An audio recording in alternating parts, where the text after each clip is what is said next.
first we're going to start of how to choose a great background when you are out and about. I had a really wonderful piece of advice come from a person that I actually got when I was an intern, and that is always have action.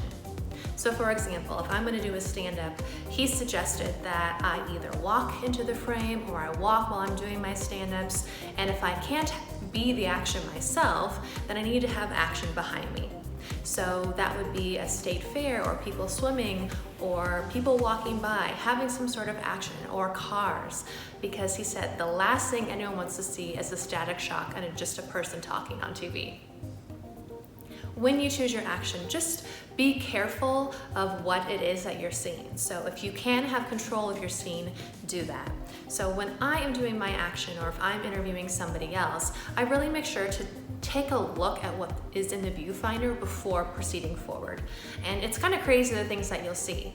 So I will see, say for example, something coming out of someone's head, or maybe it'll look like they have a halo, or if there's just dirty dishes in the background.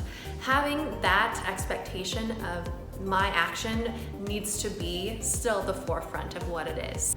Now, when choosing a background in the studio, it's a little bit different. One thing that I always like to have is color.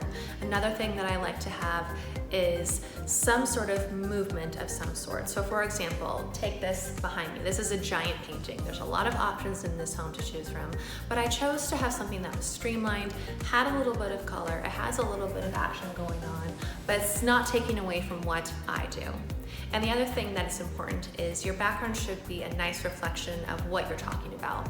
So if you are out in a story at a farm, have the farm in the background. Don't feel like you have to go to the parking lot and have an awning in the background, because if at any moment someone watches your video and it's on mute, they should know why you're at where you're at. Even for those stories where it's about a courthouse or hearing or some sort of police thing that's going on, you don't necessarily have to be at that accident scene or in the courtroom. You can be outside and have the courthouse behind you, or you can be in front of a police car. It doesn't have to be that one that was mentioned in the story, but having your background reflect what you're talking about is also key. Another thing to selecting a background, especially if you're in the studio actually, is having that depth. So for this type of feel, I don't necessarily need to have the depth, but it doesn't feel like I'm right on top of this painting.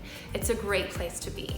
The other thing is I'm seated comfortably here, so I'm in a position where I'm going to stay stationary except for the slight movement, and the painting is going to be stationary as well. If I were to have a television behind me, I'd have to make sure that the entire TV fit, that it made it look correct, that the lighting was right, that there wasn't a glare on the television. It was easily accessible, that the viewer could see what I was seeing if I was interacting with it. So really take into account how your background relates to your story, relates to the context of what you're doing, relates to how you're going to interact in the setting that you're in. And choosing the background can really make all the difference. I'm Christina Deloma, and I'll see you on the screen.